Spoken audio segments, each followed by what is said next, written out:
ভাবুন তো, এমন একটা জায়গা যেখানে পাহাড়গুলো দেখে মনে হয় আকাশে ভাসছে, চারদিকে শুধু মেঘ, কুয়াশা আর বিশাল বিশাল পাথরের স্তম্ভ, যেন পৃথিবী না, একদম অন্য কোনো গ্রহ।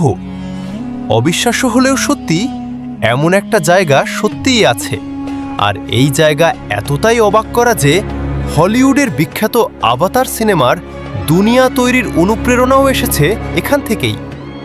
আজকে আমরা জানব চীনের সেই রহস্যময় জায়গা ঝাংজিয়াজিয়ে ন্যাশনাল ফরেস্ট পার্ক সম্পর্কে। চীনের হুনান প্রদেশে অবস্থিত ঝাংজিয়াজিয়ে পৃথিবীর সবচেয়ে অদ্ভুত আর সুন্দর প্রাকৃতিক স্থানের একটি। আপনি যদি আভাতার সিনেমা দেখে থাকেন তাহলে নিশ্চয়ই মনে আছে আকাশে ভাসমান বিশাল বিশাল পাহাড়ের কথা। মজার বিষয় হলো, সেই দৃশ্যগুলোর অনুপ্রেরণা এসেছে এই জায়গা থেকেই। এখানে দাঁড়ালে সত্যিই মনে হবে আপনি যেন পৃথিবীতে না, কোনো এলিয়েন গ্রহে এসে পড়েছেন। এই পার্কে রয়েছে প্রায় ৩,০০০-এর বেশি বিশাল পাথরের স্তম্ভ, যেগুলো শত শত ফুট উঁচু। সবচেয়ে অবাক করা বিষয় হলো, এগুলোর চারপাশ প্রায় ঘন কুয়াশায় ঢাকা থাকে।